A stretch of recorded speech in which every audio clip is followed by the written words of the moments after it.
chequeé a ver si está.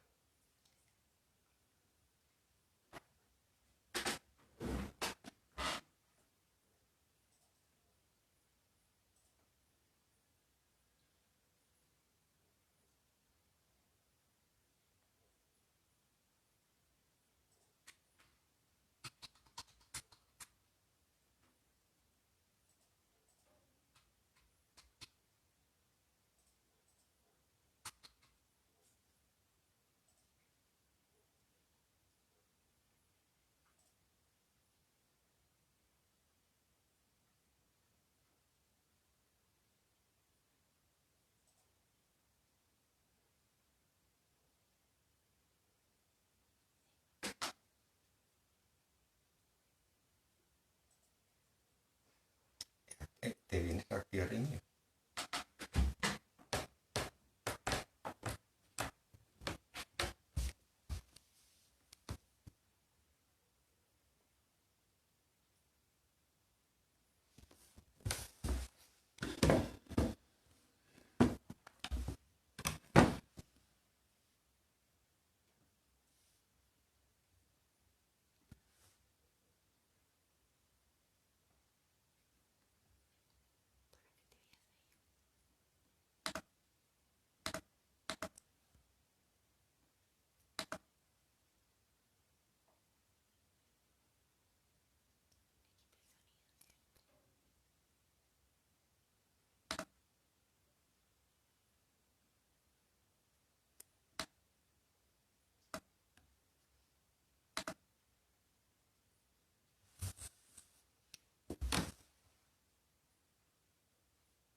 Buenos días, vamos a iniciar la charla del Dharma. Entonces voy a recitar unos versos que son propios de nuestra tradición para iniciar este tipo de charlas formales. Y a continuación voy a recitar también de manera formal una de las enseñanzas centrales de nuestro linaje. Nosotros somos parte de un linaje que se conoce como el Soto Zen. Es un linaje que tiene como referente a un gran maestro que se llamaba Eihei Dogen. Eihei Dogen, muy joven, llegó al despertar y a los 25 años, después de un viaje a la China, cuando regresó a Japón, el primer texto que compartió con las personas que estudiaban la vida con él fue el Fuka Sazenji. Y ese texto es el que quiero leer a continuación.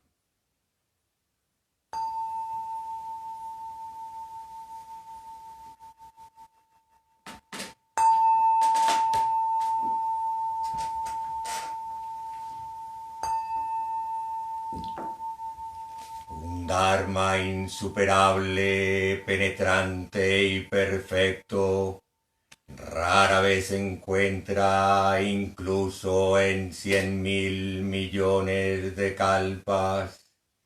Pudiendo verlo, escucharlo, recordarlo y aceptarlo, me comprometo a probar la verdad de las palabras del Tathagata.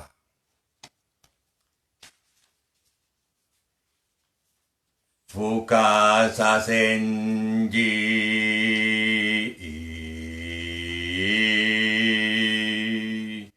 La vía es completa y universal. ¿Cómo podría depender de la práctica y de la realización? El vehículo de la realidad está en el propio sí. ¿Para qué malgastar esfuerzos intentando alcanzarlo?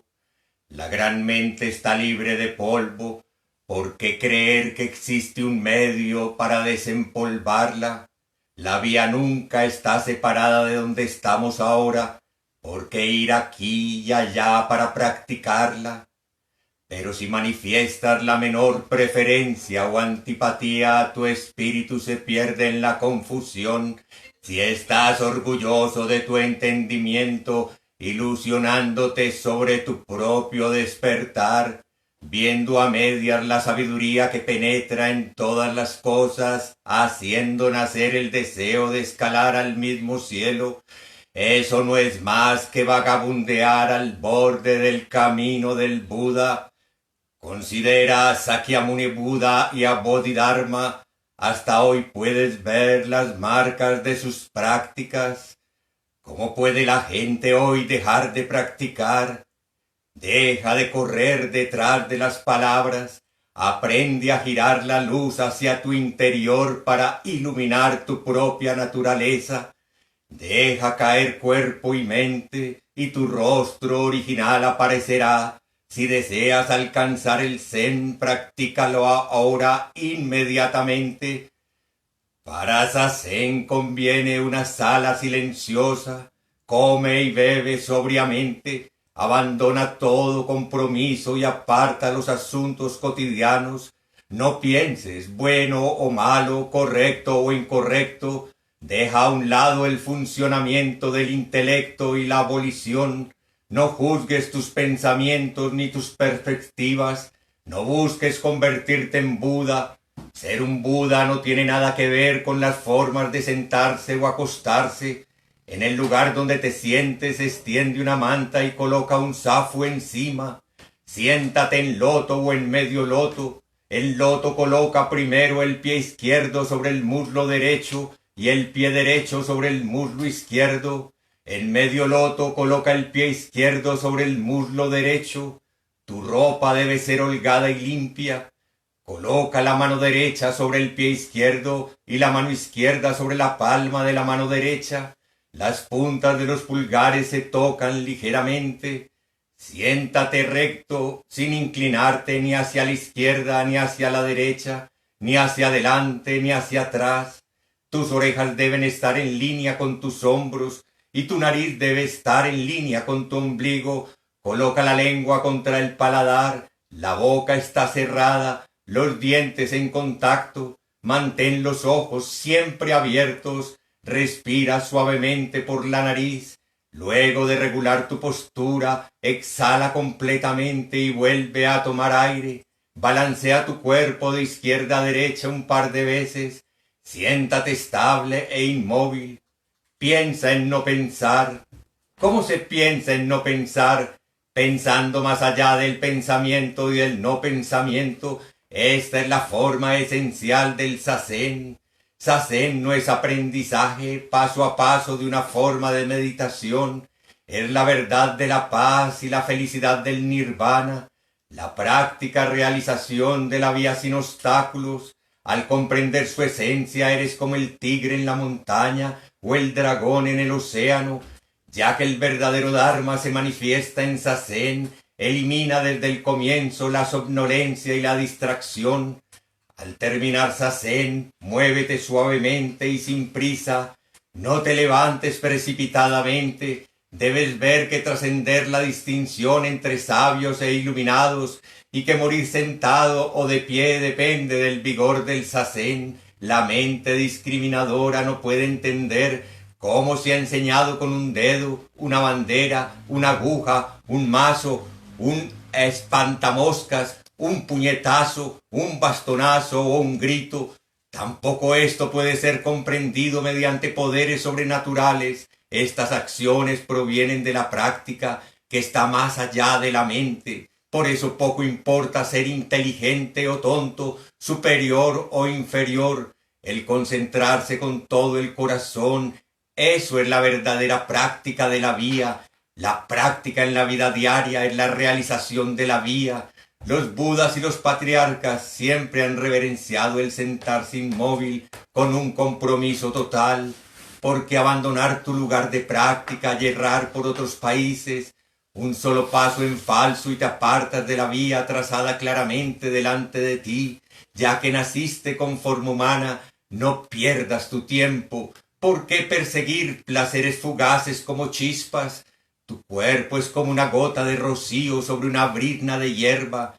Tu vida es como el resplandor de un relámpago. Tú, honorable practicante, después de mucho tantear al elefante en la oscuridad, no temas ahora el verdadero dragón. Entrégate a la vía que indica la realidad sin rodeos. Respeta al ser realizado que no busca nada más afuera. Armonízate con la iluminación de los Budas. Logra la realización de los ancestros. Practícalo tal como es y lo serás tal como es. La cámara del tesoro se abrirá por sí misma.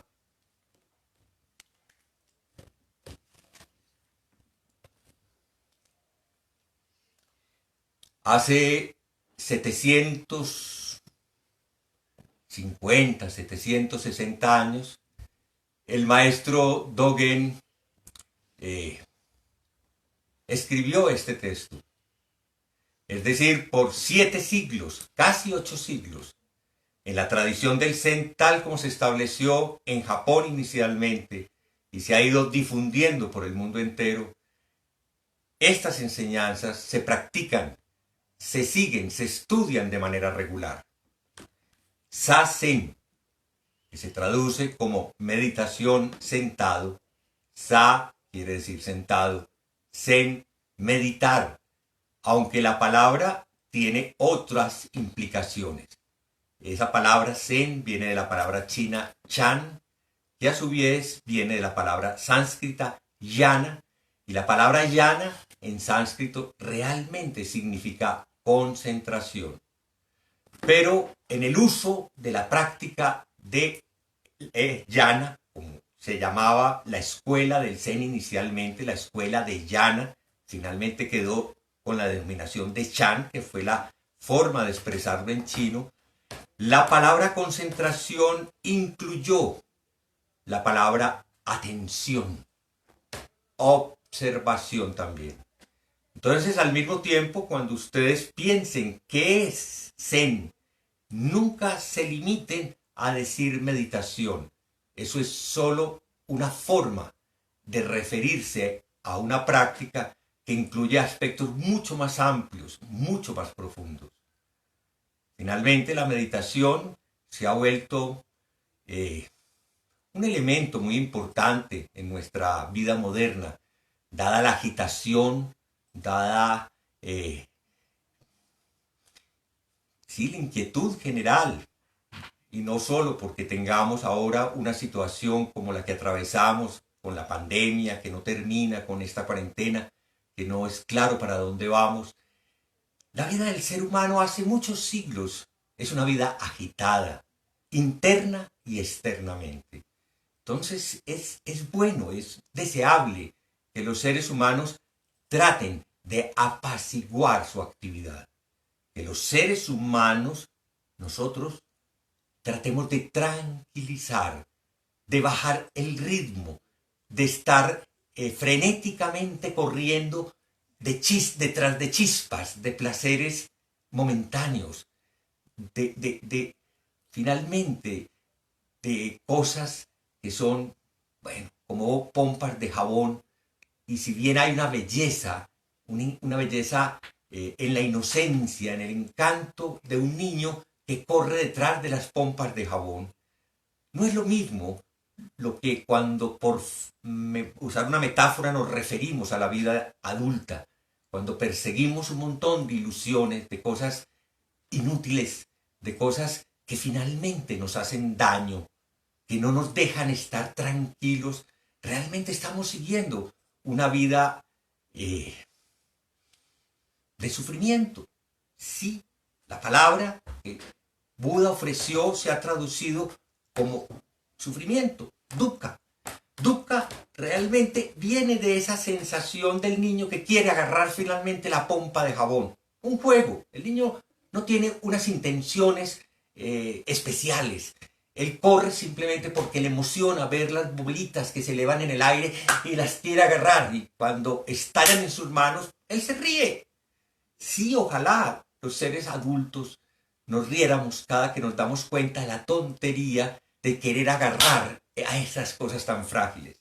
Pero como no somos capaces, convertimos finalmente por este medio nuestra vida en algo que se empieza a endurecer, a volverse tenso, a volverse rígido, y el que lo va a expresar, pues bueno, la totalidad de nuestro ser lo expresa, pero el que nos va a recordar de manera insistente qué es lo que estamos haciendo es nuestro cuerpo. De ahí el otro elemento importante. Cuando hablamos de concentración, de atención, de observación, todo parece indicar que estamos hablando de una actividad de la mente, es decir, de algo que consideramos que sucede aquí, en la cabeza, en la parte alta del cuerpo. Incluso sutilmente todos tenemos la sensación de que la mente no es exactamente el cuerpo. No entendemos exactamente cuál es su lugar, porque es tan sutil, tan difícil de atrapar, que bueno, en principio lo sabemos que está por aquí arriba. Pues aquí está la vista, y en la sutileza del fenómeno de la luz que ilumina y permite ver las cosas, está también esa capacidad de abstracción que tiene el pensamiento, que es la actividad más importante de la mente. Pero nos partimos, nos quedamos aquí. Del cuerpo no sabemos mucho. El cuerpo de alguna manera lo reconocemos cuando sufrimos, cuando el cuerpo habla de manera ruda y nos dice con un dolor en la boca del estómago, un dolor en los músculos del cuello, un cambio en nuestra piel o cualquier otro tipo de afectación. Ahí sabemos que tenemos un cuerpo, que tenemos, es una forma de hablar, que somos un cuerpo. Entonces, quiero, a través de este énfasis que estoy dando en el cuerpo, decir que la vía que sigue el Zen, que la vía que enseñó el Buda, fue la vía que pasa por el cuerpo. ¿Y el cuerpo qué hace? El cuerpo se mueve, el cuerpo descansa, el cuerpo come, el cuerpo toma posturas. Y para cada cosa hay una postura. Cuando como hay una postura, bueno, cada cultura puede ser diferente. Nosotros nos sentamos en sillas ante la mesa. Cuando leo, pongo el libro o el texto que leo a una altura en que me puedo enfocar y el cuerpo está de cierta manera. Cuando trabajo sobre el escritorio o haciendo cualquier actividad, hay una postura en la cocina, barriendo. En todo hay posturas. Nos expresamos a través de las posturas. Nuestra relación con lo que vive es esa dinámica continua de posturas. Y nos toma un tiempo aprender las posturas. Cada postura nos ha exigido un entrenamiento. Hoy quiero hablar entonces de la postura de Zazen. Una postura que además de la forma en que cruzo las piernas en estos momentos, tiene su nombre propio. En japonés se llama Kekafusa. Kekafusa quiere decir postura de loto porque están los dos pies asentados sobre los muslos, cruzándose al centro. Y esta postura no es una postura habitual, no es una postura corriente, no es una postura asequible para los adultos, quizás para los niños, quizás para muchos adolescentes, bueno, y para algunas personas adultas también es relativamente fácil. Mientras más suaves y elásticos sean nuestros músculos, mientras menos tensos se encuentren nuestros músculos y ligamentos, mientras menos rígidas sean nuestras articulaciones, mucho más fácil va a ser tomar esta postura. Hago un paréntesis. ¿Qué es nuestro cuerpo? Nuestro cuerpo no es un objeto o un ser que se nos haya entregado en un momento dado y que a lo largo del tiempo se haya conservado de la misma manera. No, este cuerpo mío, después de 65 años de vida, en nada se parece, bueno, o es demasiado distinto de ese cuerpo que en el vientre de mi madre algún día salió y vio por primera vez el mundo. No voy a describir las diferencias, todos las reconocen. Ese bebé que todos fuimos aprendió muchas cosas. Ese niño que todos recordamos y llevamos por dentro se fue enredando poco a poco en el trajín de la vida. Ese adolescente que alguna vez fuimos y que todavía grita a veces en nuestro interior, empezó a tomar posiciones a veces extremas, a veces muy duras, momentos de rebeldía y de ruptura. Ese adulto que empezamos a construir se empezó a establecer en el mundo y creó unas relaciones. Y este cuerpo fue recibiendo el impacto de todos esos aprendizajes. No hay ningún hecho de nuestra vida que no haya marcado profundamente nuestro cuerpo.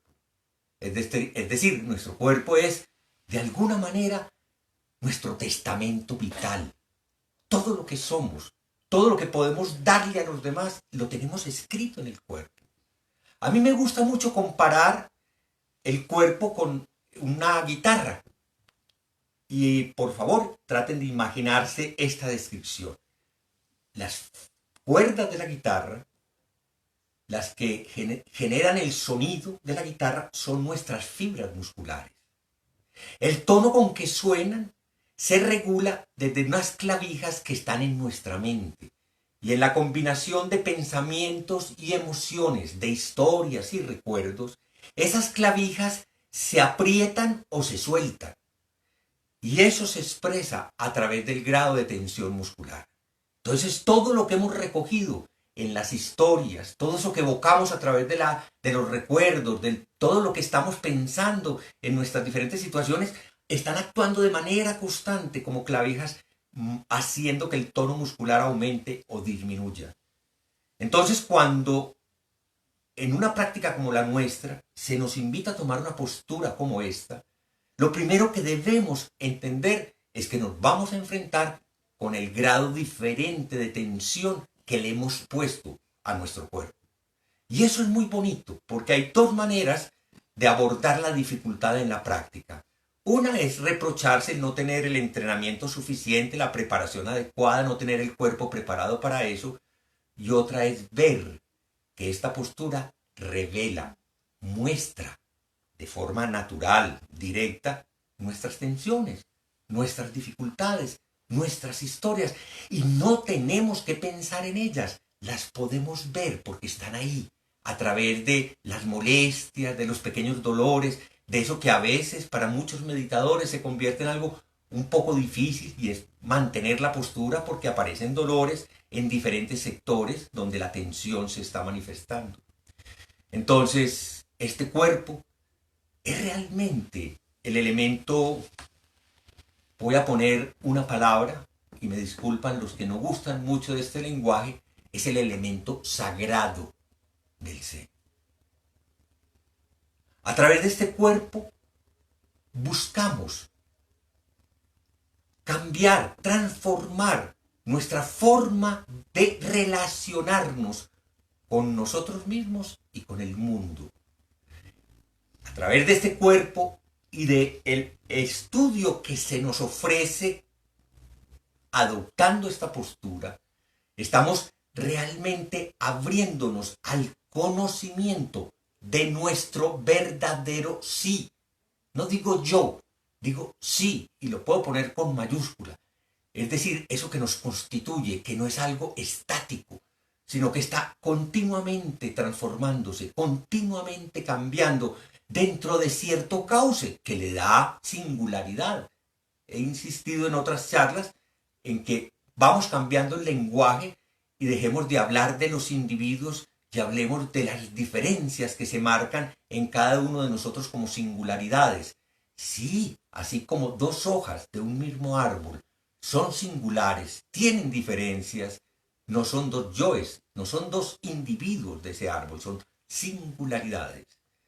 Entonces, a través de esta postura podemos conocer, familiarizarnos con nuestras singularidades, porque esto que voy a decir lo saben todos. Lo que llamamos la conciencia despierta, esa en la que está nuestra capacidad de describirnos, no es sino una puntita, la punta del iceberg de un volumen tan grande que la diferencia es de 9 a 10, así como los icebergs que flotan en el agua, apenas la puntica se ve, lo demás permanece oscuro. Entonces, conocernos significa aceptar que hay oscuridad en nosotros, que parte de nuestro ser, como sucede en el universo, está hecho de materia oscura, de energía oscura, de energía que en principio no se nos ofrece a la vista, porque la vista depende de la luz, y la luz está restringida a un sector bastante pequeño que llamamos la conciencia. Pero en Zazen, este iceberg, donde podríamos decir, sí, la parte, entre comillas, que ve es pequeñita, la parte que no se ve, porque no nos vemos por dentro, es muy grande. Entonces, nuestra práctica es aprender a dar el giro. Esta imagen es muy bonita y se repite mucho en nuestra tradición. Mientras estamos conectados con el mundo, nuestra mente está conectada hacia afuera. Estamos pendientes de las cosas del mundo, de lo que los demás dicen, de lo que los demás hacen, de las noticias, de lo que tenemos que estudiar, de lo que tenemos que hacer, de dónde estamos. Todo el tiempo hay una energía externa que nos llama y nos atrapa. ¿Cuánto tiempo de nuestra vida diaria, desde que nos despertamos hasta que nos dormimos, al menos para conceder ese periodo en que podríamos vigilar, porque se llama la vigilia, dedicamos a ver hacia adentro? ¿Quiénes realmente lo hacen? ¿De qué manera lo hacen? ¿Realmente hasta dónde llegan? ¿O se limitan a de vez en cuando recordar que están ahí? Que, bueno, que hay ciertas cosas que aceptan de sí mismos. Yo diría que en nuestra vida diaria no hay introspección, porque no se nos da la oportunidad de hacerlo. No lo aprendimos. En nuestras casas no nos lo enseñaron. Y lo que pudo haber sido introspección, que lo recuerdo en mi infancia, más estaba cargado de un examen de conciencia que iba en un sentido muy perverso desde mi punto de vista actual, y es a buscar los pecados, los errores, para uno verse obligado a cambiar de perspectiva, como si lo único que pudiéramos ver hacia adentro era lo que calificamos de bueno o malo. Miren qué bonito en este texto que les acabo de decir. Lo primero, cuando se dan las instrucciones para Zazen, dice el maestro Dogen, para Zazen conviene una sala silenciosa. Bueno, estoy en una casita donde habitualmente cuando hacemos zazen tenemos bastante silencio. No es fácil, entiendo que hay personas que viven en ambientes un poco ruidosos. A veces, algunos meditadores hemos tenido que usar tapones, como cuando yo soy roncador y duermo con otra persona, sé que molesto, entonces a veces es bueno tener tapones, a veces el silencio tenemos que crearlo, pero quienes tengan la fortuna de tener el silencio, aprovechenlo. Comer y beber sobriamente. Para zazen no es bueno sentarse con el estómago lleno. Tampoco sentarse con hambre, porque si uno está atrapado por la necesidad de comer, seguramente su práctica va a estar agitada. No conviene tampoco sentarse bajo el efecto del licor, ni del exceso de ningún líquido. Y mire lo que dice a continuación, que es lo que quería señalar. Abandona todo compromiso con el mundo social, todo eso que te conecta, todas esas obligaciones de responder el teléfono, de hablar con el fulanito, de estar pendiente de aquello. Bueno, por un momento se pueden parar todos esos compromisos, dejar a un lado todos esos rodajes en los que estamos, esos rollos que no paramos de hacer. Sí es posible parar de hacer las cosas, de estar preocupado por la apariencia, de estar ordenando cosas o de estar haciendo las actividades que estamos haciendo. Por un rato no hay problema, podemos soltar el rollo cotidiano. No pienses en bueno o malo, en correcto o incorrecto.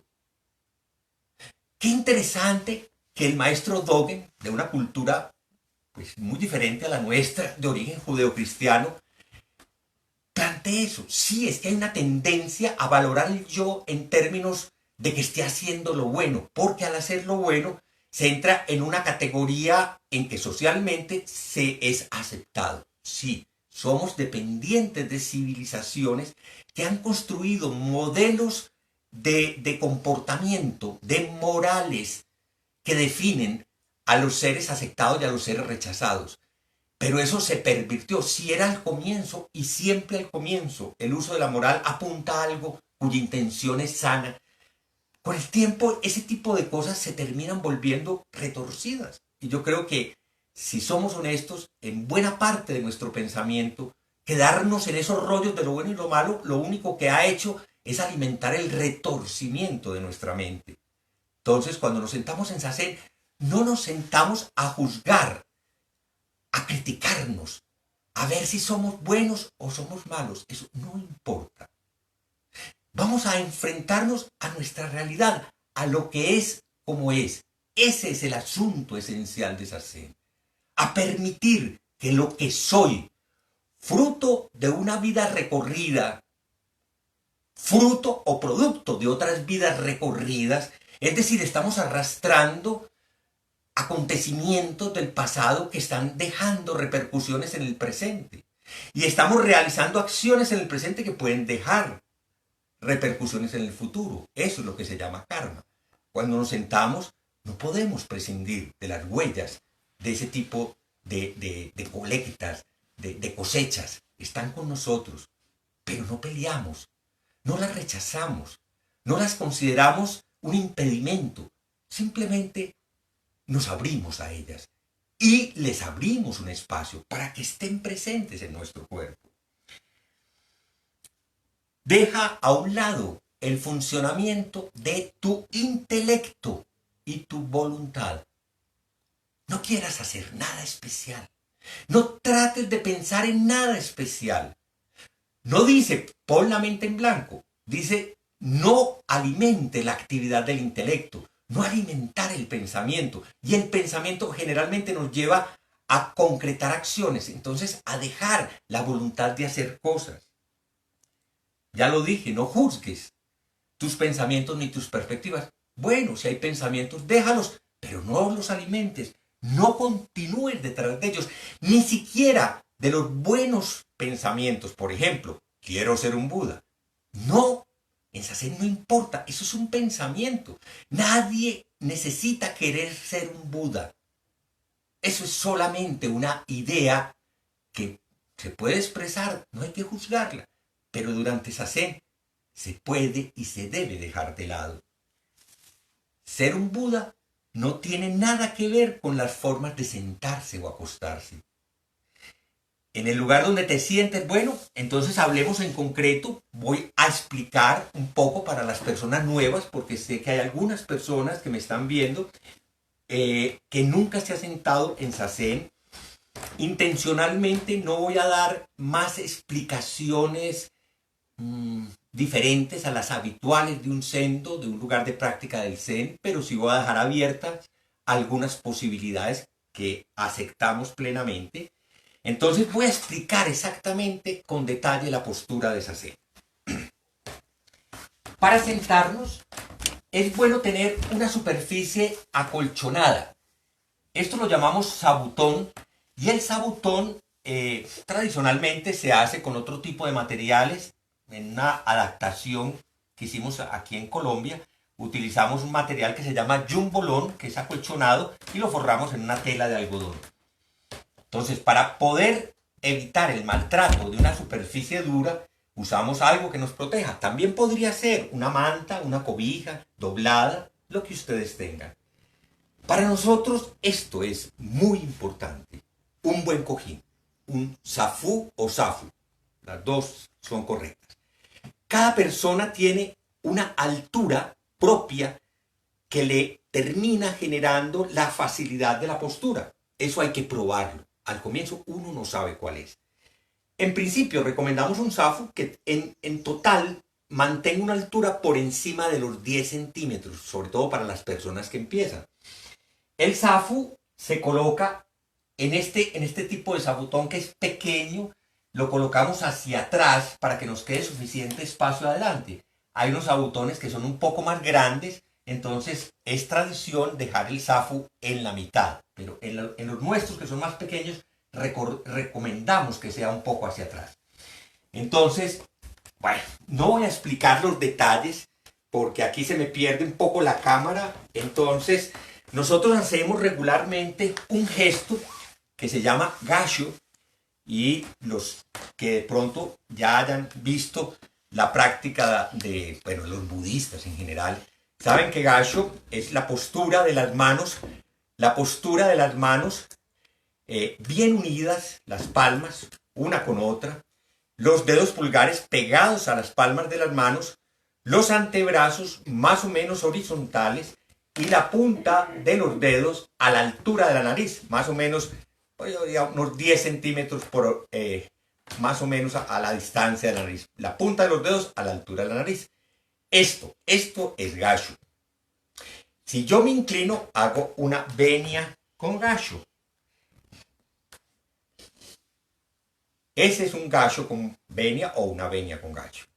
Para nosotros, esta es una práctica que expresa muchas cosas. Expresa presencia. Derecha, izquierda. Unidos, al frente de lo que hemos considerado el lado luminoso, entre comillas. No quisiera decir que aquí no más, yo creo que es la totalidad, pero bueno, en principio, donde están nuestras puertas de los sentidos, estoy presente, estoy aquí, y además demuestro mi respeto a todo lo que existe, a todo. No tengo que pensar en nada. Expreso mi aquí estoy, yo soy, aquí y ahora. Eso es gassho. Cada que una persona hace gassho, se está recordando a sí mismo que está aquí y ahora. Entonces, por favor, si quieren incluir desde ya en su vida diaria una práctica que los puede acompañar a donde quieran, hagan gassho. Además, yo no sé en qué momento en la India o en China o en Japón, gassho se convirtió en el saludo entre practicantes. Y en general, cuando un maestro o un practicante, un monje saluda a los laicos, también lo hace así. No se dan la mano, no se abrazan, y no por mantener distancias sociales. No sé por qué se estableció, a lo mejor también en algún momento supieron que las enfermedades se transmiten por el contacto físico, y a lo mejor esto fue una práctica que pudo haber hecho parte porque las epidemias y las endemias han existido siempre para no pasar por alto el respeto que nos merecen los otros. Qué diferente es el saludo que se hace de esta manera, qué diferente el que se hace con cualquier otro gesto. Este es un gesto de armonía, de equilibrio, de estar presente y de mucho respeto. Yo me inclino ante todo lo que existe. Entonces, gassho lo usamos en muchos momentos. Aquí es imposible describir en cuántos momentos se utiliza en el sendo. Lo hago inicialmente, aunque no me vean completo. Antes de sentarme, lo hago ante el cojín. Luego me volteo y lo hago ante todo. Decimos ante el sendo, pero aquí, como estoy en un lugar que no es exactamente el sendo, digo ante todo. Me siento sobre el zafu. Me siento corriéndome un poco hacia adelante, hacia el tercio anterior. Tomo una primera pierna y la doblo. Sostengo el pie por encima del cojín y hago caer la rodilla de ese lado. Cuando la rodilla cae, suelto mi pie de tal manera que el pie y la pierna queden alineados y la punta del pie quede un poco hacia atrás y hacia afuera. Siempre que uno se sienta, lo primero que hace es acomodar muy bien una pierna. Luego tomo la otra pierna, igual la doblo, acerco el talón a la cadera, sostengo el pie ligeramente por encima de la pierna que ya está acomodada, hago bajar la rodilla y cuando está bien apoyada sobre el suelo, la suelto y la pongo completamente sobre el suelo. Miren esta postura. Las piernas están puestas una al frente de la otra, no una encima de la otra. Esta postura se conoce como la postura birmaniana y es una postura bastante cómoda para las personas que empiezan a practicar. Las rodillas están parcialmente en contacto con el suelo, digo parcialmente, porque ahora verán que a medida que aumenta la dificultad, se hace mucho más fuerte ese contacto, pero es una postura muy buena para hacerlo. Sigo. Pongo el pie encima de la pantorrilla. Meto ligeramente el pie entre la pantorrilla y el muslo. Aquí siento de inmediato que las rodillas logran un mejor ajuste contra el zabutón. Están más firmemente ancladas. Recomendación: que el tobillo de abajo no se clave sobre la tibia de la pierna que está abajo, porque eso al cabo de unos minutos es muy doloroso. Esta postura se conoce como un cuarto de loto y es una postura muy buena, mejor que la anterior, y si alguien puede tomarla, es muy recomendable para empezar a hacer sase. De ahí para adelante, la postura va a enfrentarse a lo que les dije, a esa tensión acumulada, a ese registro que el cuerpo guarda. Es decir, a medida que la vamos haciendo esta y la que sigue, nos vamos a ir obligando a revelar cada vez planos más profundos de eso que yo llamo nuestra materia, nuestra energía oscura. Subo el pie completamente sobre el muslo, lo meto en la zona de la ingle. La idea es lograr que las dos rodillas, que quedan un poco más juntas hacia el centro, estén firmemente apoyadas. Sin que el pie se caiga, las dos rodillas deben quedar completamente sobre el suelo. Esta postura se conoce como medio loto y desde el punto de vista de la práctica del Zen, esta y la postura del loto completa, que ya la voy a explicar, se consideran las posturas ideales, las que un practicante regular que ha mantenido firme su práctica y que ha estado permitiendo que se liberen las tensiones del cuerpo, puede y va a lograr realizar con mucha facilidad. Se tomará tiempo y el tiempo va a depender de cada uno y es una pregunta que no es bueno hacerla con la insistencia que la hace un niño. Cuando yo tenía 3 años y fui por primera vez al mar, no habíamos bajado todavía de las montañas, íbamos por tierra, de las montañas de Antioquia, cuando yo preguntaba, ¿y ya vamos a llegar? Y me respondían, no, falta mucho tiempo. Y a los 15 minutos, volví a preguntar y ya vamos a llegar, y creo que pregunté unas 100 veces hasta lograr exasperar a los adultos, y luego como padre volví a vivir esa experiencia. Sí, la dimensión de nuestra relación con el tiempo es bastante peculiar, y solo en una perspectiva larga, un viaje de 10, 12 horas nos parece corto. Para un niño, un viaje de 5 minutos es casi la eternidad. Bueno, no se preocupen, el tiempo es relativo. El tiempo es el proceso que se toma la vida para transformarse. Vivamos nuestras transformaciones desde la alegría del cambio que se genera, no desde la necesidad de tener el resultado aquí, ya, de una vez garantizado. No, nuestra práctica es abrirnos al continuo fluir, al continuo cambiar y transformarse de la realidad de la que somos parte. Medio loto, y finalmente si saco el pie que está abajo y lo monto sobre el otro, tengo la postura que ya les había mostrado, que se llama loto completo. La postura de loto exige un cojín un poco más bajito. Con el que les mostré me siento un poco alto cuando la tomo, pero vuelvo a repetir, el cojín es un asunto que cada uno tiene que investigar hasta encontrar. Una base firme para la postura, las dos rodillas adelante, la cadera sobre el cojín, eso da estabilidad.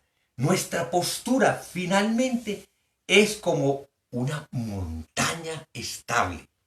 La imagen con que ilustré el afiche, el papelito que mandé de publicidad, es un triángulo. Sí, finalmente el triángulo es más o menos una pirámide, es más o menos el concepto de nuestra postura, con una base ancha, firme, bien anclada contra el suelo. Yo siempre recomiendo en este momento ser consciente de que el cojín nos puede ayudar, pero al comienzo no aprovechamos bien sus posibilidades. Si lo dejamos acostado, se pierde parte del beneficio que el cojín puede dar. Es mejor que el cojín adopte un ligero ángulo hacia adelante. Para hacer esto, entonces yo llevo las manos hacia atrás y me levanto un poco e inclino el cojín. Y con esto facilito, ya les voy a mostrar lo que hago, facilito la postura del otro. Entonces meto las manos, inclino y de inmediato yo siento que, wow, que aquí adelante se encajó mejor. Entonces, los que tengan cojín y lo quieran ensayar, no olviden de hacer ese ligero cambio en la posición del cojín. Las manos se colocan con los dedos unidos, las palmas mirando hacia el cielo, la derecha abajo, apoyada sobre uno de los dos talones, y la izquierda puesta exactamente sobre la derecha, pero superponiendo, en mi caso es la distancia perfecta, el dedo del corazón sobre el dedo del corazón, izquierdo sobre derecho, dedos unidos. Esto me permite unir los pulgares por sus extremos y ejerciendo una leve presión entre los dos pulgares, ligera presión, se debe formar un óvalo. Tengan en cuenta que uno muchas veces no es consciente de lo que hace con las manos y termina haciendo posturas raras con los dedos. Cuiden ese óvalo. Esto se llama un mudra. Esto es tomado, lo mismo que la postura del loto, de las tradiciones más antiguas de la India, del yoga. Este mudra se llama específicamente el mudra cósmico. Indica la armonía. En el Zen estamos uniendo nuestras lateralidades. Somos bilaterales, derecho e izquierdo. Nos estamos armonizando. Y nos estamos armonizando además en contacto con el centro. Debajo del ombligo, a 3 traveses debajo del ombligo está el jara, el Kikai-tanden. Ese literalmente es el centro del cuerpo. Y este óvalo lo vamos a poner rodeando el centro del cuerpo. El canto interno de las manos toca el abdomen, los pulgares no tocan el abdomen, quedan más o menos a la altura del ombligo, un poco arriba, un poco abajo, depende del apoyo que tengan. Y con esto ustedes van a poder además conectarse con la respiración. Cuando hacemos una respiración profunda, el abdomen tiene un movimiento que acompaña la entrada y la salida del aire. Y eso permite que las manos perciban este movimiento. Pero por otro lado nos da una sensación de anclaje. Una montaña, pero también un ancla. En medio de este fluir continuo del pensamiento y de la agitación, Zazen es literalmente un ancla. Es algo que nos permite, aunque sea por breves momentos, estar presentes. Al comienzo serán cortos momentos en los que literalmente nos anclamos en la realidad de ser como somos. Bueno, los codos a la altura, separados más o menos el ancho de una palma.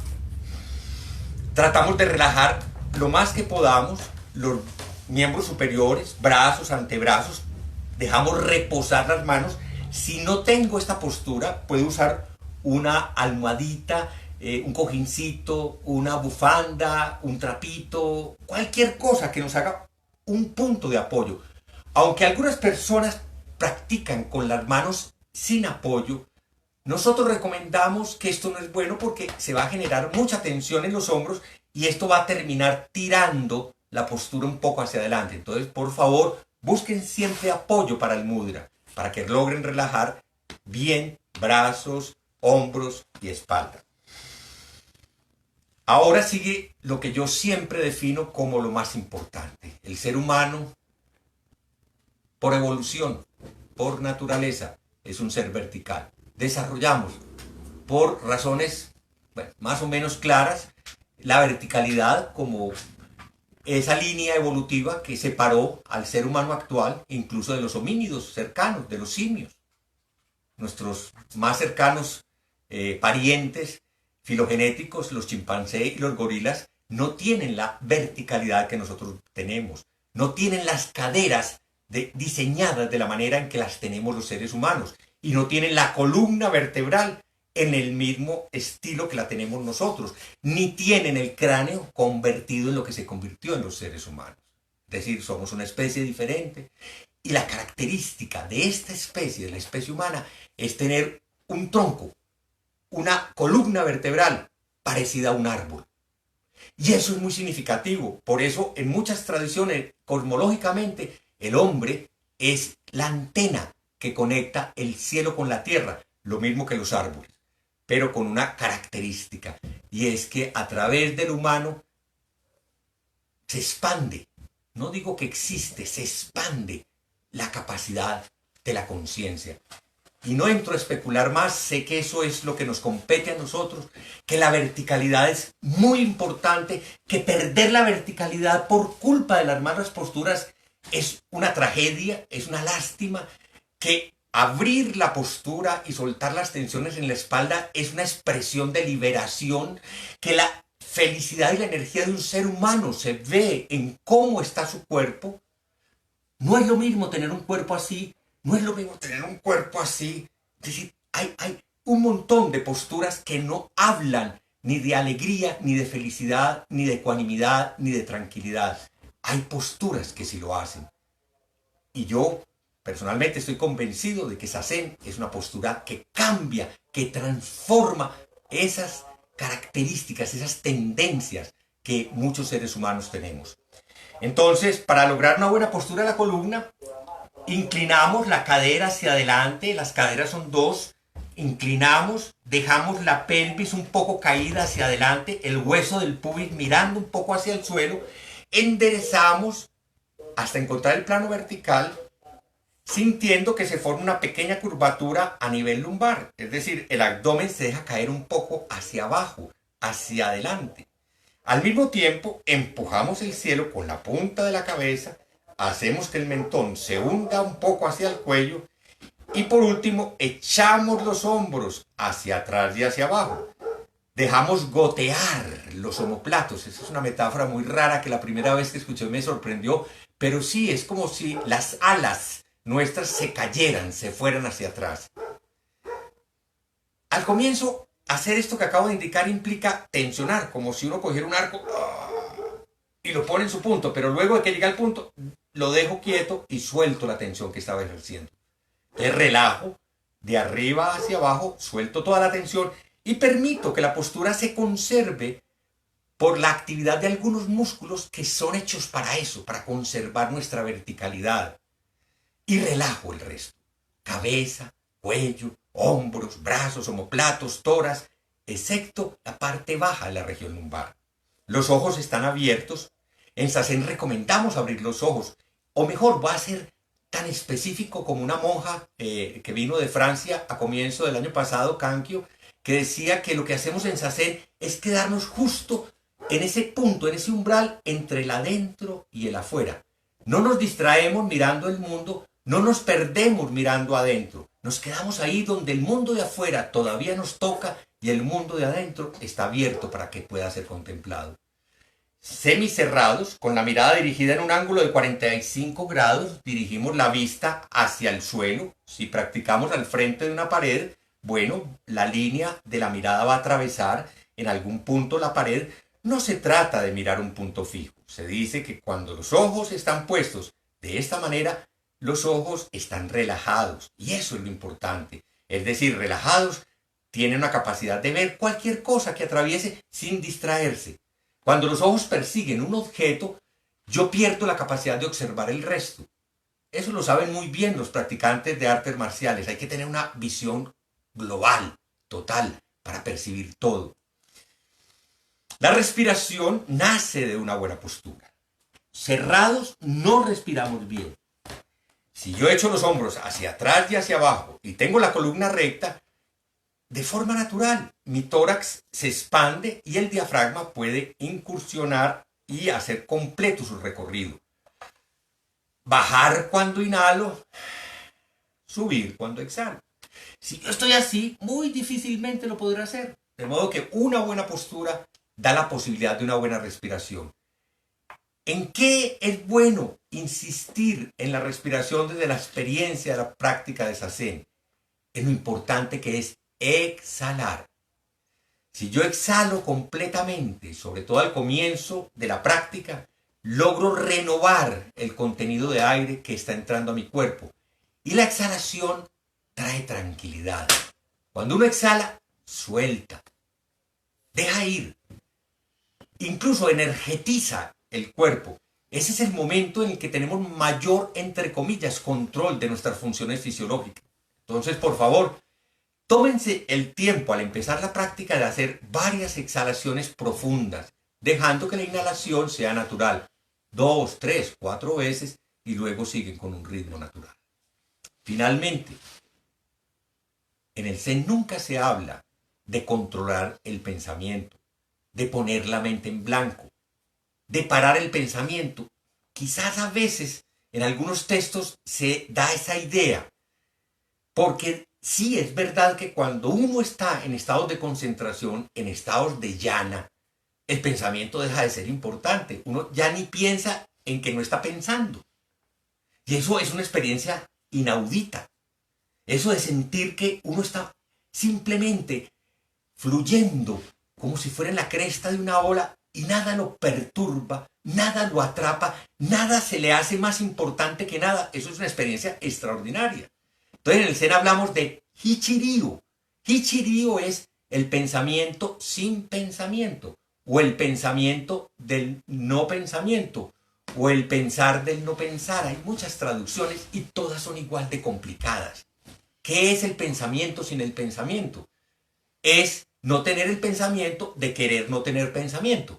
Eso es ridículo. Pero tampoco es seguir alimentando el pensamiento. Muchos nos sucede que llegamos de la vida agitada y nos sentamos y es imposible parar. Los pensamientos vienen y vienen y vienen. Y uno tiene un proyecto y entonces el proyecto y el proyecto y el proyecto. O uno tiene una preocupación, entonces la preocupación. Sí, es terrible, pero para eso nos sentamos. Porque en algún momento tenemos que ser capaces de poder practicar y dejar ir todo. Dejar caer cuerpo y mente, como dice el maestro Dogen muy bellamente. Hay un momento en que todo se suelta. Esto es así. Esta es la práctica del despertar. Despertar significa efectivamente despertar. Es eso mismo que hacemos cuando al amanecer nos damos cuenta de que la luz del día está presente y nos empieza a inundar esa alegría de poder estar aquí y confirmarlo instante tras instante. El mundo del sueño es rico, el mundo del sueño cautiva.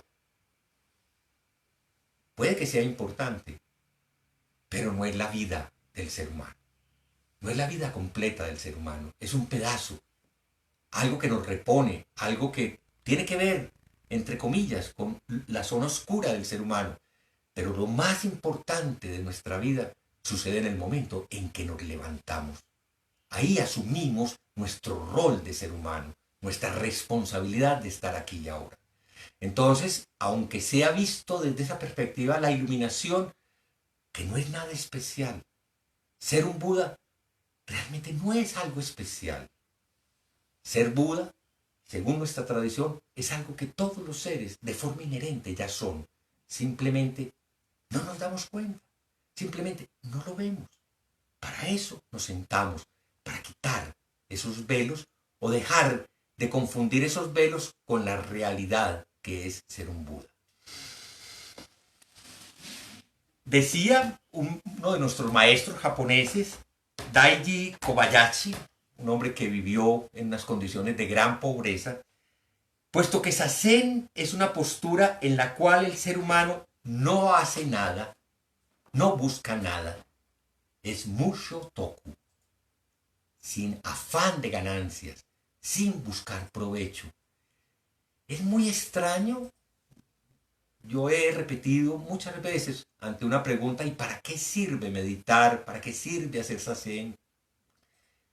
Yo he dicho que en el mejor sentido de la enseñanza del Zen, la única respuesta posible es no sirve para nada. Porque si hubiera un objeto al cual agarrarse como condición de un beneficio personal, de inmediato ya perdimos el camino del Zen. Ya simplemente somos utilitaristas, ya simplemente estamos actuando desde la dimensión de un yo que busca beneficios para sí mismo. Ese no es el camino del Zen. Entonces yo siempre invito a las personas que se adhieren a este camino a que tengan presente que esta es la práctica, entre comillas, que no sirve para nada, es decir, que es útil para todo. Bueno, aquí voy a terminar. Quisiera que las personas que quieran hacer preguntas las hagan. Sé que esto es una presentación muy corta y que lo más probable es que para los nuevos hayan muchas dudas. Yo quiero creer que en muy pocos días, semanas o meses, claro que la situación no es clara. Lo claro es que no hay nada claro. El número de infectados sigue aumentando. Antioquia tuvo ayer casi 500 infectados. Eso pues es ya un crecimiento exagerado. No sabemos. Pero ojalá dentro de pronto, muy pronto, podamos recibir a las personas que quieran acompañarnos en el sendo y poder vivir cara a cara, cuerpo a cuerpo, esta experiencia. Es importante que alguien vigile y ayude en el proceso de tomar la postura. Bueno, si alguien quiere hacer preguntas en este momento, por favor, bien puedan hacerlo. Yo voy a tomar un poquito de agua.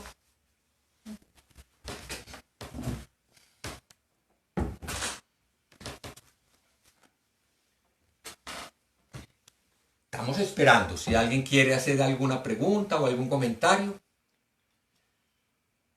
Sandra Benítez dio esa pregunta. ¿Siempre se medita mirando a una pared? Sandra, esa pregunta es muy interesante porque hay algunas... ¿O se puede cerrar los ojos ante cualquier espacio? Perfecto, sí, tu pregunta es muy interesante, Sandra, y tiene que ver realmente con la diferenciación de la práctica del Zen versus otras prácticas budistas en las que insistentemente se habla de hacerla con los ojos cerrados.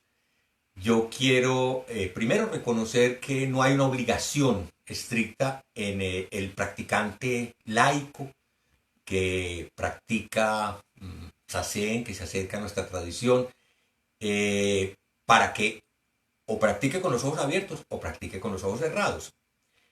Pero en principio, para las personas que ya han entrado en la práctica del Zen y que llevan algún tiempo realizándola, es evidente que cerrar los ojos generalmente lo que nos conduce es a un estado de somnolencia. Se nos pierde la capacidad de estar presentes. Entonces, nuestra tradición es enfática en recomendar no cerrar los ojos. El maestro Dogen insiste en ese aspecto, ojos abiertos. Ojos abiertos. Ojos abiertos porque no nos separamos del mundo, ojos abiertos porque no tenemos un objeto que conseguir. Ojos abiertos porque nuestra práctica no tiene un objeto de meditación, no estamos agarrados de nada. Lo importante es lo que sucede aquí y ahora, y para hacerlo incluso le damos la bienvenida con los ojos abiertos. Pero en otras tradiciones que son meditaciones, que realizan meditaciones guiadas, que invitan a visualizar aspectos del cuerpo, por ejemplo, en las meditaciones con atención plena, lo están invitando a uno, bueno, a seguir la respiración, a hacer un escaneo del cuerpo, a, entre comillas, reflexionar sobre las emociones, dónde están presentes, cómo se manifiestan, sin juicios, sin críticas, pero es una actividad del pensamiento. Yo creo que este tipo de meditación con todo derecho es más fácil hacerla con los ojos cerrados que con los ojos abiertos. Y al contrario, cuando yo he asistido a eventos de insight, de meditación vipassana, se da como una excepción. Si a usted le gusta hacerla con los ojos abiertos, hágala, como si eso fuera la excepción. La excepción entre nosotros es la contraria. Si no eres capaz de calmarte, de estar presente mientras estás en zazen y necesitas cerrar los ojos, hazlo, pero por un rato corto. No te quedes ahí, porque si no te vas a ensimismar, te vas a quedar en tu mundo interior. Y esa no es la idea de nuestra práctica. Vuelvo a repetir, los ojos deben estar en el punto donde tú ves hacia adentro, pero no te cierras al mundo de afuera. Si bien, digamos como la dirección de la práctica es realmente ver hacia adentro, lo hacemos manteniendo los ojos abiertos a todo lo que es. En nuestra práctica le damos posibilidad de que todo esté presente, lo que sea. María Hotel pregunta, ¿las manos las coloca diferente un hombre o una mujer? Pues María, la pregunta de cómo se ponen las manos es muy interesante, se repite muy a menudo, pues entre nosotros yo sé que hay practicantes, por ejemplo, de yoga, que hay practicantes de otras tradiciones, y efectivamente, en otros lugares recomiendan otras formas de poner las manos y se dan diferencias entre cómo las ponen los hombres y cómo las ponen las mujeres. Nosotros no lo hacemos mucho, ni tampoco tenemos una explicación específica de por qué es así. Yo soy médico, voy a simplemente a retomar un aspecto en el que hombres y mujeres somos iguales. El hemisferio derecho y el hemisferio izquierdo tienen, por decirlo así, funciones diferentes. Mientras el hemisferio izquierdo es el hemisferio racional, lógico, matemático, es el del mundo pues objetivo, el mundo del pensamiento, el mundo de la ciencia, etcétera, etcétera, el que dicta pues normas, el que regula, el que controla. El cerebro derecho es intuitivo, se abre como al misterio, al infinito, al inconsciente, al oscuro, es el que está conectado al arte, a la música, a la pintura, etcétera, etcétera. Y podríamos decir, y esto pues, me perdona, puede ser un poco caprichoso, el lado izquierdo del cerebro es masculino y el lado derecho del cerebro es femenino. Es decir, tú María y yo Juan Felipe tenemos un cerebro derecho de connotaciones femeninas y un cerebro izquierdo de connotaciones masculinas. Entonces, sucede que en la actividad del sistema nervioso, el hemisferio izquierdo derecho regula el lado izquierdo del cuerpo. Todos los nervios del lado izquierdo finalmente llevan información al lado derecho del cuerpo. Y al contrario, toda la información del lado derecho del cuerpo llega al hemisferio izquierdo. Entonces, el lado derecho de mi cuerpo es el lado masculino, el lado activo, el lado lógico, el lado racional. Por eso es dominante. No es gratuito de que todos o en gran mayoría los seres humanos seamos diestros. Pues que hay una tendencia a la dominancia de este hemisferio. Entonces el lado dominante lo ponemos abajo. Y el lado, entre comillas, pasivo, que es una palabra despectiva, yo diría más bien intuitivo, sensible, abierto, lo ponemos encima del derecho, como si de alguna manera, pues esto es una invención mía, como si en el Zen propusiéramos que lo femenino está por encima de lo masculino. No sé, caprichoso, lo acabo de decir, pero sí, en cierto sentido, nuestro balance invita a cambiar la dominancia, a que lo que domine sea esa capacidad amplia de recibir todo. Entonces, por eso, el lado izquierdo sobre el derecho. Si eso les parece bonito, lo afirmo a nombre propio, no es algo que haya leído en ninguna parte, pero lo tomo de pedacitos de muchos lados. Para mí justifica y engrandece esta forma de tomar el mudra cósmico. Me parece una forma muy bonita de meditación. Acepto que haya formas diferentes, hay quien medita así. Me parece que eso esquiva la búsqueda del balance. No quiero balancearme, no quiero centrarme, no quiero equilibrarme, pero está bien, no hay problema. Es parte del camino y de las tradiciones diferentes. No tengo realmente mérito ni derecho a juzgar. En nuestra tradición le damos énfasis a esto, a centrarnos, a equilibrarnos, a balancearnos. Y lo hacemos poniendo lo intuitivo, lo cósmico sobre lo racional, sobre lo lógico, sobre lo verbal. Bueno, John Rincón pide, por favor, una explicación sobre la posición de la lengua en el paladar y la importancia de un sonido de inicio y de final. Un sonido. John, bueno, sobre la lengua te puedo explicar. Sonidos, nosotros no tenemos en particular ninguna instrucción. Y si la hay en otras partes, pues la verdad no la conozco, John, entonces te pido de una vez excusas por no hablarte de eso. No hay ningún sonido especial que debas hacer. La postura de la lengua es, al cerrar los dientes, que no lo detallé, hay muchas personas que sufren de bruxismo, que aprietan la mordida al punto de empezar a rozar las coronas y a hacerse daño e incluso tumbarse los dientes. Al cabo de años de no hacerse nada, eso fragiliza. El bruxismo es tensión, uno aprieta demasiado. Entonces, cuando cerramos los dientes, es bueno tener de alguna manera conciencia de lo que hay en toda esta zona, en la mandíbula, en el maxilar superior. La lengua, pues depende del tamaño de la lengua, generalmente tiene la punta de la lengua hacia abajo, tocando como la parte de atrás de los dientes de abajo. Lo que proponemos es curvar un poco hacia arriba, dirigir la punta de la lengua hacia la encía, en la parte alta del paladar, y justo donde acaba la encía y empiezan los dientes, tener conciencia de ese punto. Pues en la tradición de la medicina tradicional china, hay dos meridianos centrales. Uno que cursa de abajo hacia arriba y que justo termina en la punta de la lengua, o aquí, sí, en la punta de la lengua, y otro que viene por detrás, que da la vuelta por el cráneo y que justo acaba aquí por dentro del paladar. Entonces, puede que sea tomado de ahí, no sé. Esto también es una cábala que yo estoy haciendo en estos momentos. Yo con eso conecto estos dos meridianos centrales, que de alguna manera, haciendo eco pues, a las tradiciones del Kundalini, de la energía ascendente que puede recorrer el eje central de la médula o de este campo energético, posiblemente explique esa sensación de permanencia. Bueno, ese es un aspecto.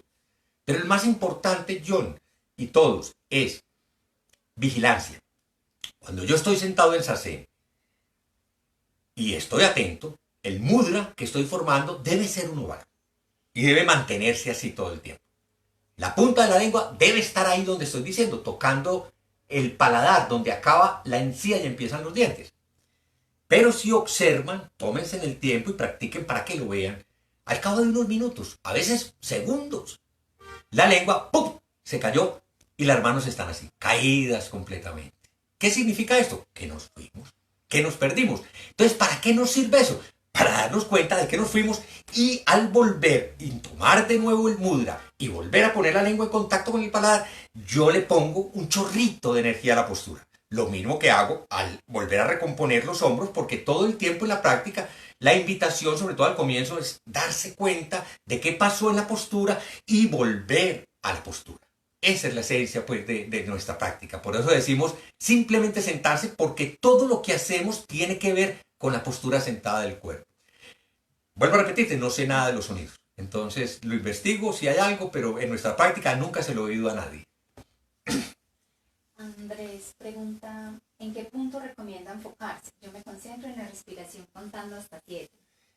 Andrés, al comienzo es importante que las personas tengan en qué concentrarse, pero voy a decir que paradójicamente la concentración en el Zen y en general en el budismo no es un mecanismo disponible al comienzo para nadie. Es decir, es muy difícil concentrarse. Pero bueno, es paradójico, pero que al mismo tiempo sí eso que tú acabas de decir es correcto. Contar la respiración es uno de los mecanismos de concentración más recomendados universalmente. Y lo hacemos de una manera muy peculiar. Recomendamos contar al comienzo cada respiración, sea la inhalación y luego la exhalación. Entonces uno empieza inhalando 1, exhalando 2, inhalando 3, exhalando 4 y así hasta llegar a 10. No seguir, devolverse y volver a empezar. 1, 2, 3 hasta llegar a 10. Pero con una condición. Tan pronto te distraes, vuelves a empezar de 1. Es muy interesante porque uno ve esto como una bobada, como algo facilito. Si yo cojo, oye, qué sorpresa. La mayoría de nosotros, lo confieso, yo mismo, alcanzo a contar hasta 4 o 5 y ya estoy pensando en otra cosa. Entonces sí, vale la pena al comienzo estos ejercicios de contar la respiración y ojalá cuando logren llegar a un conteo continuo en que van a 10 y empiezan sin distraerse, bueno, que vengan unos pensamientos pero que no te saquen, no importa, puedes cambiar. Entonces cuentas solo la inhalación, luego cuentas solo la exhalación y luego no cuentas nada, solo pones tu mente en la inhalación y en la exhalación y luego ni siquiera te preocupas de dónde estás. Te mantienes presente en la totalidad, porque mientras está en la respiración es más difícil mantener el foco en la totalidad del cuerpo. En Zazen, en la verdadera práctica de Zazen, no hay un foco particular. Digamos que la respiración es importante y ser consciente del aire que entra y del aire que sale, sea corta o larga la respiración. Lo único importante es saber cómo está la respiración. Luego el foco, digamos, al comienzo, en el momento de sentarse, recorre el cuerpo y toma una buena postura y se mantiene ahí y luego se suelta cualquier foco. Y empezamos a vivir una práctica en la que simplemente lo que está ahí es lo importante. Y lo importante, como decía alguien ahora, María creo, es la pared. Uno puede practicar al frente de una pared y estar frente a la pared con nuestra postura recta es, por decirlo así, nuestro foco.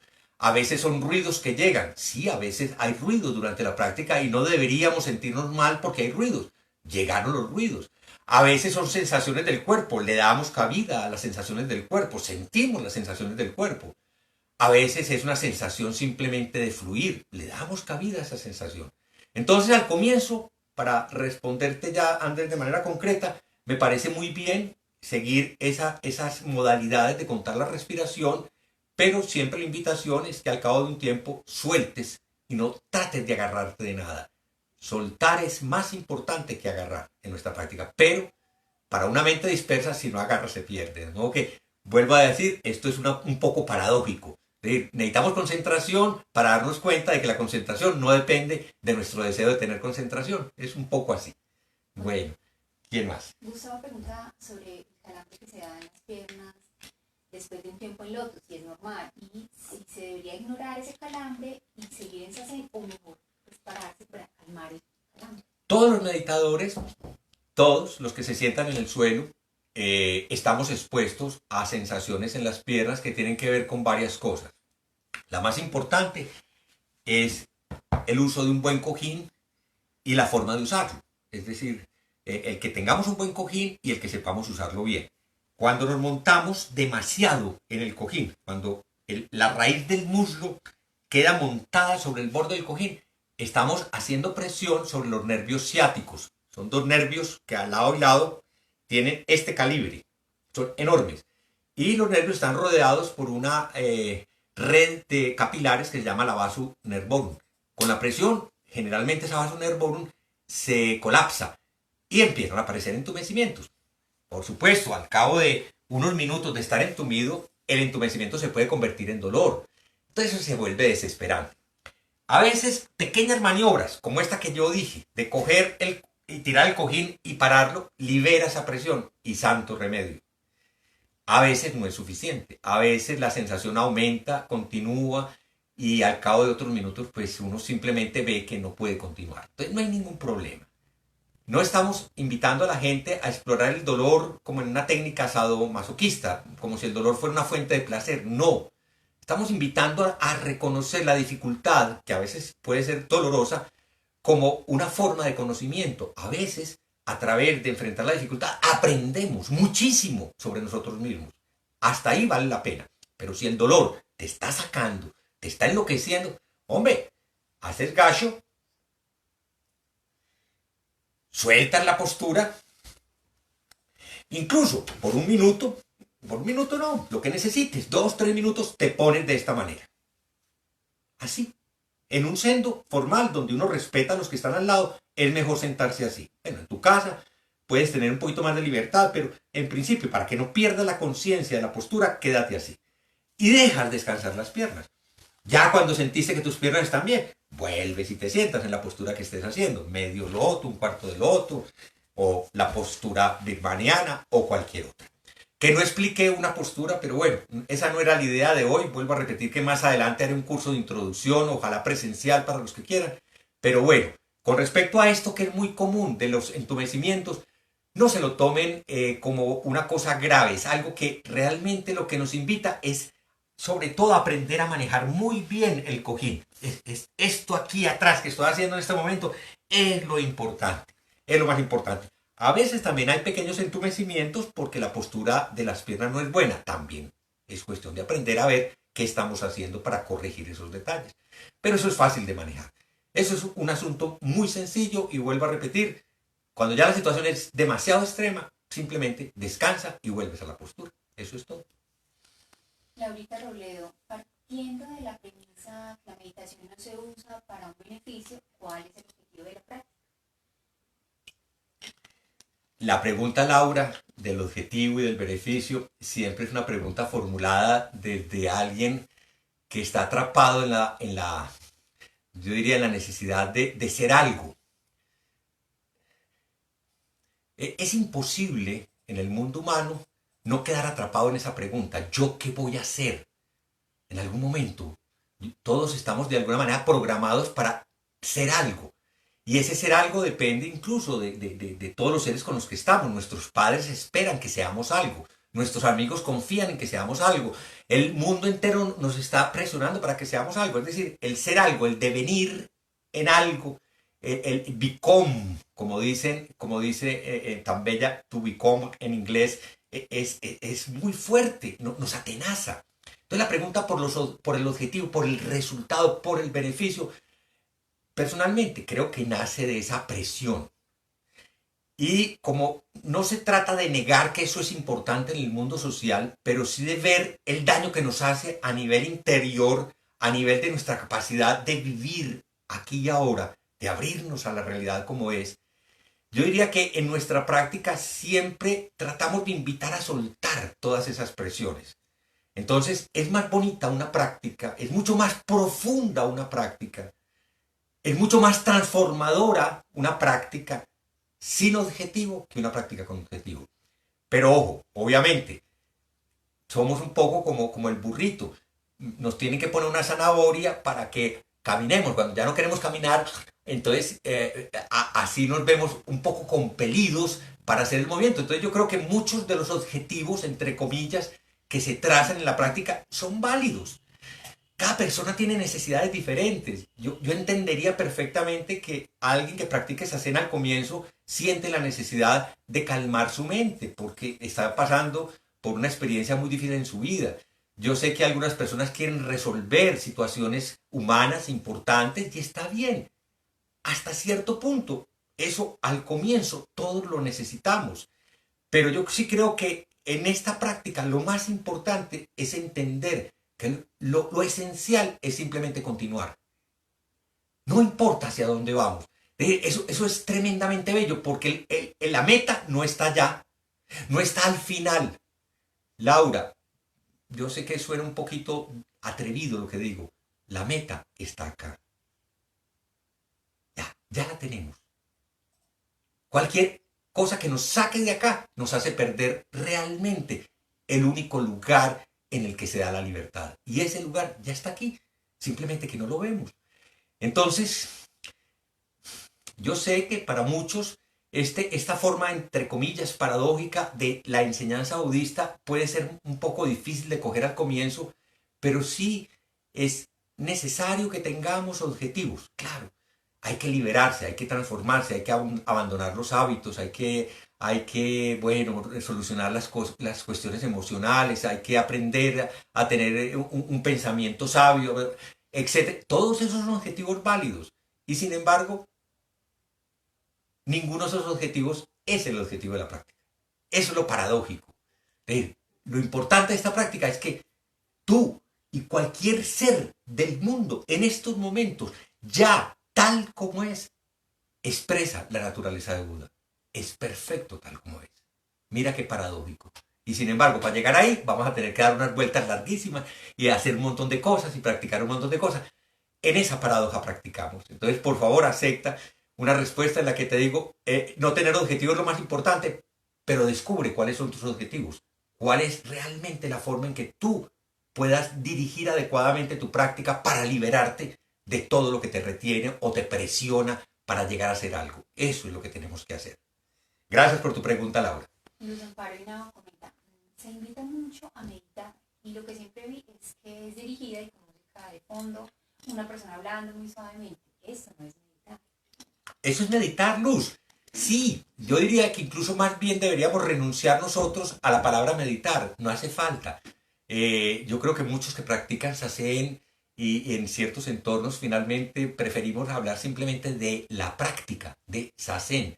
Porque sí, meditar es eso, es relajarse para muchas personas, es todavía el mundo de la adquisición, es adquirir un estado de bienestar. Mucha gente está movida por ese tipo de objetivos y eso no está mal. Nosotros no tenemos por qué ser jueces ni descalificadores de esas búsquedas. Lo que pasa es que eso no corta la mente ávida de experiencias. Mientras estemos ávidos de experiencias, estamos en el mundo de las adquisiciones, de las posesiones, de los objetivos, del lograr algo, del ser algo. Y eso sí no es nuestra práctica. Eso no es nuestra práctica. Nuestra práctica es soltar todo eso, lo importante. Entonces la música, pues está bien, yo no veo ningún problema. De hecho, qué alegría, con nosotros practica Teresita Gómez y el mundo de ella es el mundo de la música. Pero durante Zazen ella no toca piano.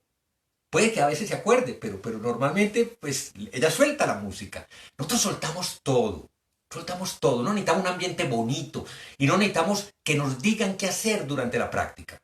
En Zazen no necesitamos guías. Hacemos todo lo posible por respetar el silencio, en el que cada uno es dueño y responsable de su camino y lo apoyamos para que continúe en la búsqueda de esa responsabilidad. Eso es Zazen, eso es simplemente sentarse.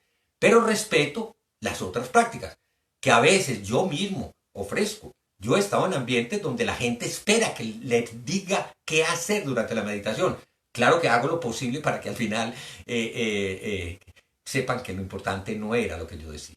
Pues, un poco, pues, también este mundo paradójico. Gracias, Luz, por tu pregunta y por tu comentario. Lucila Méndez, yo he continuado la práctica en la silla pequeña especial cuando comencé con ustedes. Por una lesión en la pierna es necesario. Entonces pasar a la posición de meditación lote para que sea más eficaz. Lucila, a ver, expliqué como la esencia de la enseñanza del Zen, pero muchas personas no van a poder nunca sentarse con las piernas cruzadas por lesiones en las rodillas, por ejemplo, o en los tobillos, o fracturas, o enfermedades. Hay muchas razones para que no lo puedan hacer. Entonces esas personas no podrían entonces realizarse, no podrían vivir la experiencia de la iluminación. Claro que sí. Miren, una de las personas que más me conmovió cuando yo me acercaba a la práctica del Zen era una joven, hija de uno de los fundadores de la Mitsubishi en Japón. Ella, muy joven, adquirió, en una época en que no había tratamiento, tuberculosis. Entonces le tocó vivir su enfermedad pues, con los recursos de la época. Ella hizo de todo, pero a los 19 años empezó a practicar Zazen con la guía de un gran maestro de esa época que se llamaba Harada Roshi. Y ella llegó a estar tan enferma que lo único que pudo hacer fue practicar acostada. Ella no tenía fuerzas para montar, para sentarse. Ella no tenía fuerzas para caminar. Y desde su lecho de agonía, donde ella practicaba Zazen todo el tiempo, escribió unas cartas absolutamente conmovedoras. Cartas que solo escribe un iluminado. Y así lo reconoció Harada Roshi. Dijo, es una iluminada. Entonces, no, yo creo que cada uno busca sus mejores condiciones. Yo no tengo aquí una banquita de meditación, a veces es útil y fácil para algunas personas sentarse en este tipo de banquitas que libera esta presión generada por el hecho de cruzar las piernas. Lo podemos hacer, voy a poner de lado, usando el cojín de esta manera, puesto parado hacia atrás. Yo logro incluso una postura de la columna vertebral excelente. Aquí tengo que poner algo para apoyar, bueno, aquí la ropa me ayuda un poco para apoyar mis manos, pero yo logro una postura de la espalda recta maravillosa. Esta postura incluso se puede hacer en el centro o en la práctica normal, alternándola con la postura de piernas cruzadas. Y finalmente, si yo no tengo ninguna otra opción, pues me siento en una banca, en una silla. ¿Qué recomendamos cuando uno se sienta en una silla? Que las rodillas estén un poquito más bajitas que las caderas. Eso es muy importante. Segundo, no apoyarse contra el espaldar. Tratar de tener la experiencia de sí mismo, desde el cuerpo, mantener la espalda recta. Pero cualquier persona que lo quiera puede practicar. Y la última de todas. Y finalmente tiene una lesión, tan grave en el cuerpo que no puedes ni siquiera sentarte en una silla, pero puedes estar acostada. Practica acostada. Hay 4 posturas básicas en la tradición del budismo. La más importante, sentado. Pero también se puede practicar parado. Pero también, y practicamos nosotros, caminando y acostado.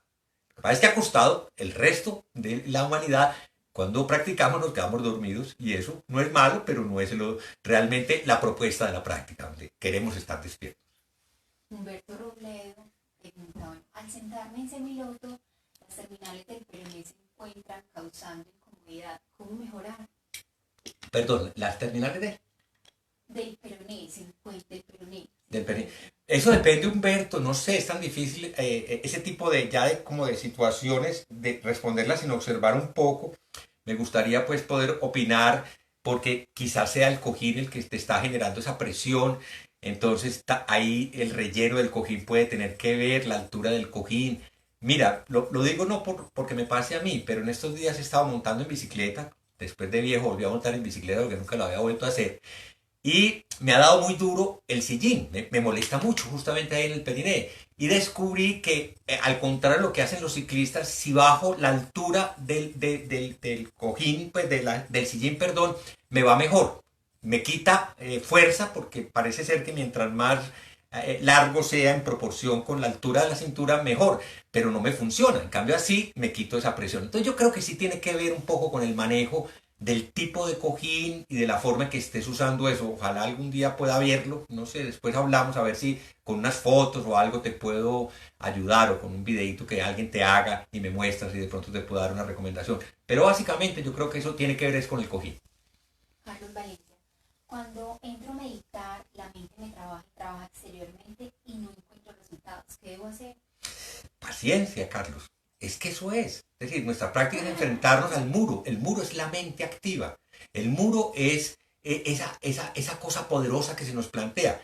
Pero, Carlos, venimos de un mundo agitado. También, mira, en nuestra práctica tenemos muy claro que la agitación mental no es el resultado de la práctica. No es porque tú te sentaste a practicar que tu mente se agitó. No, viene de tu mundo, de tu vida, de las actividades que realiza. Por eso cuando hablamos en el budismo del camino, hablamos del óctuple sendero.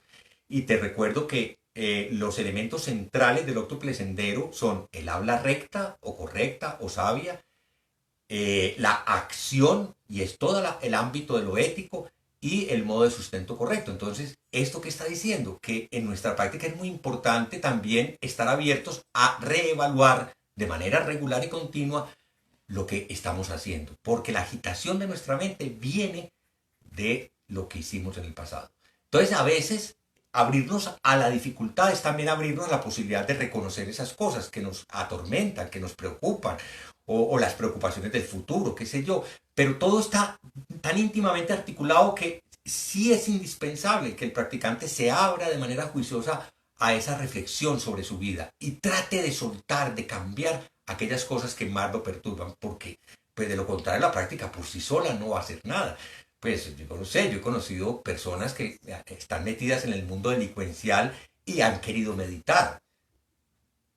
Pues no va a contar pues personajes porque están vivos y Pues por supuesto, la meditación así no funciona. Es decir, lo que me ha tocado al cabo de los años es ver cómo la dificultad permanece y cómo pues, poder meditar es realmente una ensoñación, una fantasía más. Entonces, no, por favor, tómate en serio el que en la práctica se te revele la mente agitada y haz una introspección en el sentido más occidental de la palabra, a ver con qué se conecta esa agitación. Trata de descubrir de dónde viene, porque esa es la tarea que te toca con respecto a tu mente. Espero que eso te ayude, Carlos. Ángela Pérez comenta, frente al muro blanco no podemos mentirnos, no estamos contemplando al ego y caminamos la vida. Sí, Ángela, sí, no hay mentira posible ante una pared, no podemos, cuando nos sentamos en Sazen, es muy simpático, sí, puede haber gente que nos observe, a veces está pues el dirigente y podemos seguir mintiendo, pues hacemos una postura para que el dirigente diga, uy, como está bien sentado, pues puras bobadas, porque el dirigente se da cuenta de esa dirección equivocada de la postura, es que la postura natural recta es tan bella que por sí solo habla. Sí, practicar contra la pared nos desnuda completamente de intenciones, eso es muy bonito, yo creo que el Picuán, que es el nombre de este practicar contra la pared y es la esencia de nuestra práctica, como la planteó el maestro Bodhidharma, es muy bella, sí, es un concepto muy bonito. Gracias por recordarlo. Santiago Bernal pregunta, ¿qué tiempo se recomienda para la práctica? Santiago, en la vida personal, yo diría que el tiempo uno lo podría ir calibrando de acuerdo al tiempo en el que sientas que puedes estar presente. Entonces siéntate. Si te das cuenta que a los 5 minutos te fuiste, se te enredó la vida, pues considera que para esta primera época de tu práctica, practicar 5 minutos es suficiente. Y luego de manera progresiva y amable puedes ir aumentando. 5, 10, 15, 20 minutos. Justamente hablaba con uno de mis compañeros que sugería que aumentáramos 5 minutos. Yo no veo mucho problema entre practicar 30 o 40 minutos. Desde el punto de vista de la práctica en grupo, yo trato de que creemos una armonía entre las personas nuevas y las personas viejas. A mí me parece que 30 minutos ya es una exigencia muy grande para la mayoría de la gente. Entonces, que hacer un sasen de 30 minutos, hacer kinin, que no lo expliqué hoy, 10 minutos y luego hacer sasen otros 30 minutos, ya es una práctica bien exigente. Ahora, es más exigente si hago 35, 40, 45, 50 minutos, pero yo lo que recomiendo es que el que tenga ese deseo de practicar más, lo haga por sí mismo. Terminada la práctica en grupo, si alguien siente que le quedó faltando, por favor, no deje de hacerlo. Eso es muy importante en nuestra práctica. Entonces, sea amable contigo mismo y practica al comienzo de manera moderada y luego vas viendo, y yo diría más de 30 minutos. Yo creo que en la práctica solo al comienzo no es realmente muy recomendable. Edwin tiene otra pregunta sobre Kyosaku y sobre las prácticas, sobre las lecturas durante la práctica. Edwin pregunta por el pasado de otra tradición a la que yo pertenecí, donde generosamente se utilizaba un bastón que se llama el bastón del despertar, el Kyosaku, y se ofrecía para golpear en los hombros a las personas que lo pedían.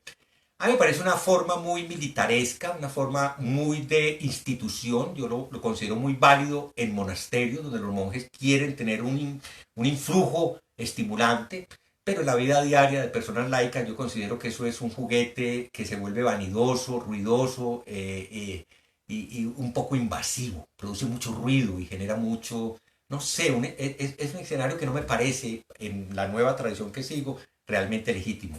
El maestro Shiyama habla de la práctica sin juguetes. Yo creo que para los occidentales el Kyosaku se volvió un juguete más. Los entretiene y yo no quiero patrocinar eso.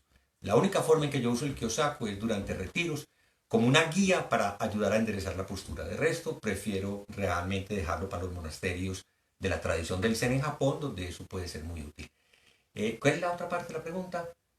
Sobre las lecturas. Pero la lectura, también considero que eso es invasivo. Es decir, el momento del silencio de Sazen es tan valioso y tan puro que las charlas del Dharma, Edwin, me parece que lo más noble es hacerlas aquí, cara a cara, no a espaldas de los que escuchan. Dar pequeñas instrucciones en el momento de la práctica, todos los maestros de todo el mundo lo han hecho ocasionalmente, pero convertir eso en un ritual, como sucedía en la sangha a la que yo pertenecía antes, me parece que termina generando una sensación, yo la llegué a sentir, como de manipulación mental. No me parece oportuno, no creo que el Kusen, como lo proponía el maestro de Chimaru, deba usarse. Yo creo que el Kusen, la enseñanza formal, se hace cara a cara con los discípulos, con la posibilidad de vernos a los ojos. El face to face es, como dicen en inglés, una de las esencias de la transmisión del Zen. No, no se habla del ojo espalda o de la cara por la espalda, no sé, eso no existe. Entonces, no sé, respeto a las tradiciones que lo siguen haciendo, pero no considero para nada importante ese tipo de enseñanza. Me parece mucho más valiosa esta. Vale, la última pregunta porque tiene la reunión. Sí, tenemos la reunión, perdón para todos, tenemos una reunión a las 11:30, entonces voy a tener que limitar ya a la última pregunta para poderme conectar en la siguiente reunión. Me disculpan, gracias. Si alguien quiere escribir, yo puedo responderle luego por el chat. Daniel Quintero pregunta cómo se puede practicar el Zazen en movimiento. Zazen en movimiento es Kinin, Daniel, es Kinin. El Kinin que hacemos nosotros es Zazen en movimiento. Y lo otro es, cuando tú estás haciendo el ejercicio, cada que te acuerdas de que puedes estar presente en tu postura, en tu cuerpo, eso es también aplicar la raíz, el Zazen en tu vida diaria, cuando tú estás cocinando. Y recuerdas que puedes estar presente y puedes picar de una manera atenta, pues te estás trayendo el Zazen a la vida cotidiana. Y esa es la idea, traer Zazen a la vida cotidiana, manejando carro, estudiando, hablando con las otras personas. Cualquier cosa que hagas es susceptible de que se haga con atención. Esa es la idea, es así. Bueno, me despido, la verdad me da pena, pero sí, tengo un compromiso muy importante con la Sangha, quedamos de reunirnos. Para todos los que están ahora conectados, vamos a conectarnos por Google Meet. En el chat del grupo ya pasamos el link por lo que lo vamos a hacer, de modo que les pido disculpas y les agradezco muchísimo. Fue maravilloso poder estar con ustedes el día de hoy. Voy a recitar entonces los versos del final.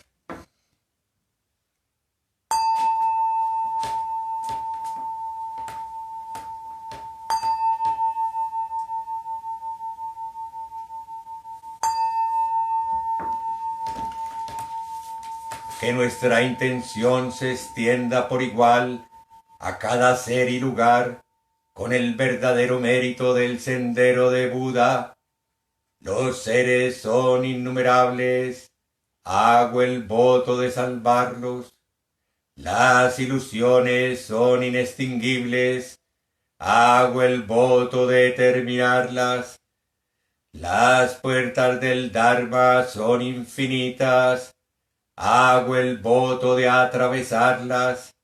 El camino del Buda es inmejorable, hago el voto de realizarlo. Bueno, de nuevo, muchas gracias. Hasta la próxima en Zazen o en alguna de las actividades o en la charla del Dharma dentro de 8 días.